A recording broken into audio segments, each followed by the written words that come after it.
Bismillahirrahmanirrahim. Assalamualaikum warahmatullahi wabarakatuh. Waalaikumsalam warahmatullahi wabarakatuh. Selamat datang teman-teman semuanya. Pada video kali ini saya akan membahas mengenai sejarah HMI dan juga perannya dalam masa reformasi ataupun gerakan reformasi pada tahun 1998. Untuk itu saya telah mengundang Mas Danu selaku salah satu anggota HMI. Bagaimana kabar Mas Danu? Alhamdulillah, hari ini lumayan sibuk. Alhamdulillah. Bagaimana Masnya? Lancar? Alhamdulillah lancar. Langsung saja ya Mas. Apa yang Mas Danu ketahui mengenai HMI itu sendiri? Sebelum kita mengetahui apa itu HMI, kita perlu mengetahui dulu siapa sih pendirinya dan apa itu HMI gitu kan. Pendirinya itu salah satunya ya Mas, itu ada yang namanya Lafran Pane. Lafran Pane itu merupakan mahasiswa akhir di Sekolah Tinggi Islam atau kalau sekarang menjadi UII. Nah itu kalau HMI itu sendiri apa itu? HMI itu merupakan himpunan mahasiswa Islam atau lebih enaknya gini, itu merupakan perhimpunan dari seluruh mahasiswa Islam di Indonesia. Jadi ketika kita bilang syarat jadi HMI apa? Ya ada dua, mahasiswa dan juga Islam. Lebih seperti itu. HMI sendiri itu didirikan kurang lebih tahun 1946. Sebenarnya ketika kita bilang tantangan apa sih kenapa HMI itu ada, yaitu untuk membangun kader-kader muslim yang intelek namun tetap ada pada prinsip-prinsip Islamiahnya. Seperti itu. Lalu apa sih yang melatar belakangi gerakan reformasi pada tahun 1998? Ketika kita berbicara mengenai gerakan reformasi tahun 1998, tentunya kita tidak akan lepas dari yang namanya otoriter dari Pak Soeharto ya, selaku presiden pada kala itu. Apa yang melatar belakanginya itu krisis moneter. Krisis moneter itu menjadi salah satu kecaman mahasiswa yang menyebabkan kenapa pada tahun 1998 pecah pada saat reformasi tersebut. Lalu selain itu juga adanya tuntutan demokratisasi Indonesia atau reformasi menjadi negara yang lebih baik dari mahasiswa. Tidak hanya dari mahasiswa, tapi juga dari akademisi, aktivis yang peduli akan kemajuan keadaan pemerintah Indonesia. Lalu bagaimana HMI terlibat dalam gerakan reformasi? Ketika kita berbicara mengenai bagaimana HMI terlibat gitu kan, HMI itu sangat mengecam dengan adanya reformasi atau dengan adanya perpecahan pada reformasi itu atau adanya otoriter dari Soeharto yang mana menyebabkan krisis moneter yang berkepanjangan. HMI sangat mengecam akan hal itu karena apa? Karena itu sangat memberatkan bagi rakyat. Bagaimana yang seharusnya negara itu dapat menjamin kesejahteraan rakyat, tetapi pada akhirnya pada saat itu negara tidak bisa menjaminnya. Kurang lebih seperti itu. Lalu apa saja sih aksi-aksi yang dilakukan HMI dalam gerakan tersebut? HMI pada saat itu seperti mahasiswa lainnya Mas. Maksudnya seperti mahasiswa lainnya ya kita turun tangan, kita turun, kita demo, kita menunjukkan aksi, dan selain itu kita juga diskusi mengenai bagaimana sih negara seharusnya, bagaimana sih seharusnya pemerintah itu dapat menjamin kesejahteraan rakyat, bukannya menyengsarakan rakyat.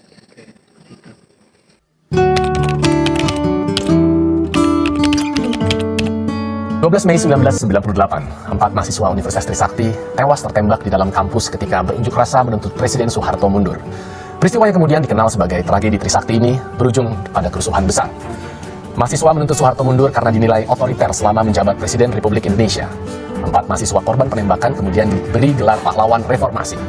Mereka adalah Lang Mulia Lesmana, Heri Hartanto, Hafidin Royan, dan Hendriawan Si. Tewasnya sejumlah pengunjuk rasa dalam 2 kali peristiwa tragedi Semanggi pada tahun 1998 dan 1999 meninggalkan jejak duka yang dalam pada orang-orang yang ditinggalkan. Duka mendalam ini misalnya dialami Asih Widodo, orang tua Sigit Prasetyo, salah seorang mahasiswa yang tewas dalam tragedi Semanggi. Bagi Asih Widodo, kematian putra sematawayangnya ini benar-benar menghancurkan hatinya. Lalu bagaimana HMI merespon mengenai peristiwa Trisakti dan juga Semanggi I? Untuk bagaimana respon HMI terhadap kejadian Trisakti maupun Semanggi I, berarti kita akan lebih fokus kepada bagaimana tanggapan HMI mungkin, Mas. HMI itu seperti tadi terhadap reformasi, sama-sama mengecam mengenai pembunuh mahasiswa Trisakti itu siapa. Itu kita sangat mengecam dengan hal itu karena itu melanggar HAM kan. Ketika kita berbicara mengenai Trisakti, pasti kita akan terbesit mengenai kasus HAM.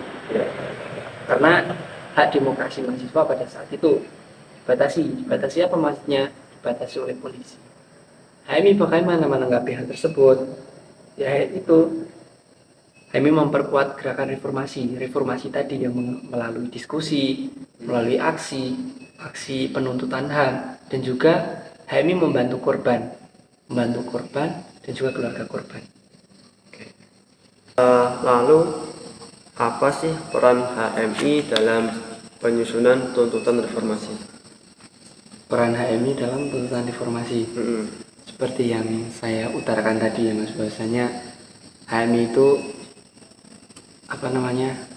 ada yang terjun langsung seperti aksi seperti demo untuk pengunduran diri Presiden Soeharto pada saat itu, dan juga ada diskusi mengenai arah demokrasi, bagaimana sih seharusnya negara. Nah, kita melakukan diskusi agar terdapat amandemen atau diadakannya amandemen terhadap undang-undang yang ada, lebih seperti itu.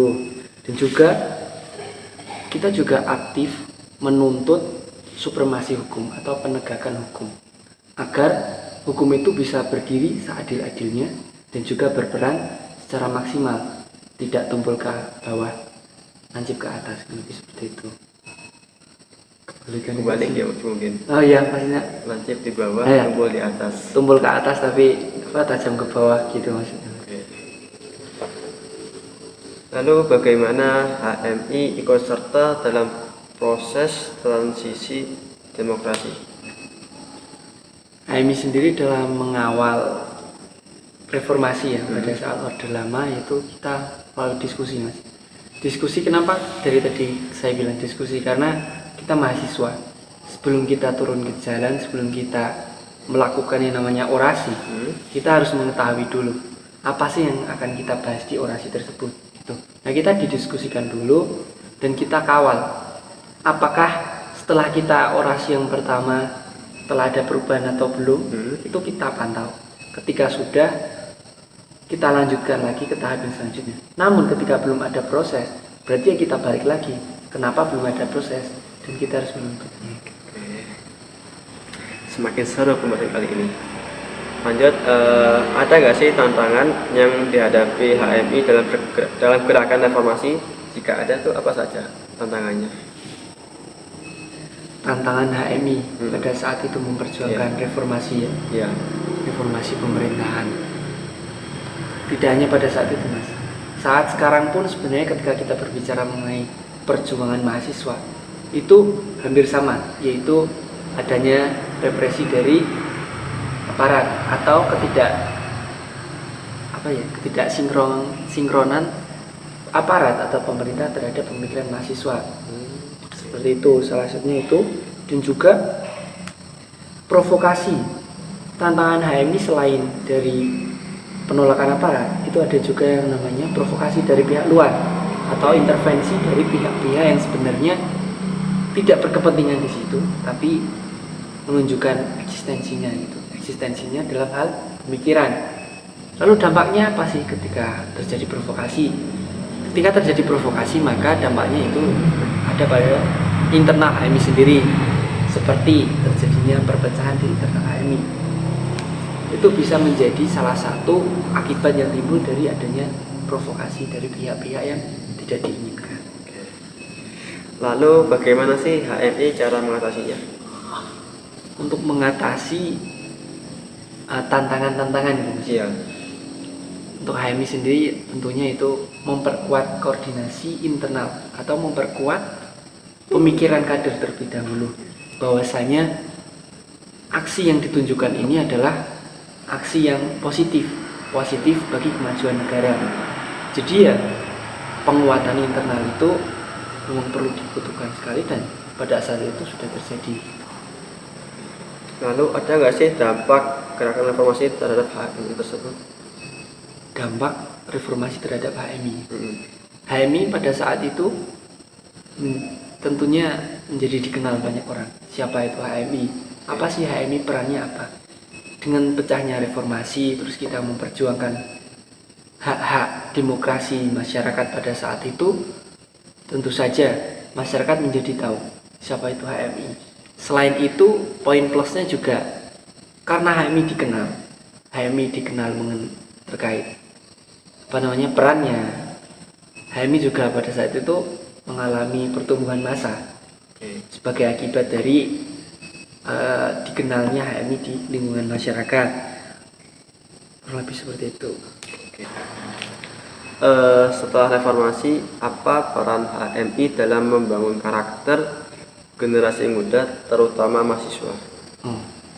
Ketika kita berbicara mengenai perkembangan karakter atau pembinaan karakter terhadap mahasiswa atau generasi muda saat ini, setelah modern ini, HMI telah berupaya semaksimal mungkin dengan cara yaitu salah satunya menyelenggarakan latihan-latihan kader, atau sebenarnya itu bukan bertujuan untuk pengkaderisasi ya pada intinya.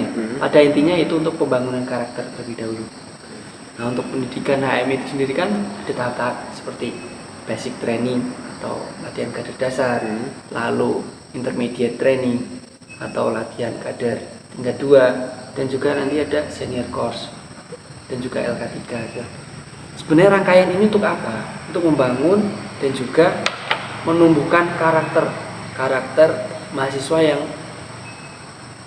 peka terhadap sosial, peka terhadap isu.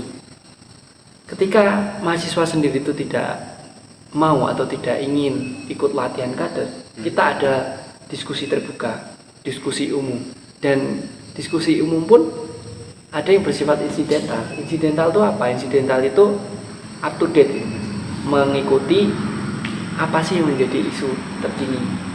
Itu yang mana inti dari diskusi sendiri itu adalah untuk membangun daya kritis mahasiswa, yang mana itu juga akan berdampak kepada karakter dari mahasiswa itu sendiri agar peka terhadap sosial budaya. Seperti itu. Wah, udah nggak terasa ya, sudah berapa menit nih? Sekitar 12 menit kita berbincang mengenai sejarah HMI dan juga perannya pada masa reformasi. Mungkin seperti cukup ya Mas Danu untuk penjelasannya, dan saya juga berterima kasih sebelumnya kepada Mas Danu yang telah menyempatkan waktunya di sela-sela tugas-tugas UAS yang begitu banyak juga. Ya. Mungkin saya akhiri saja untuk video kali ini. Sekian, wassalamualaikum warahmatullahi wabarakatuh.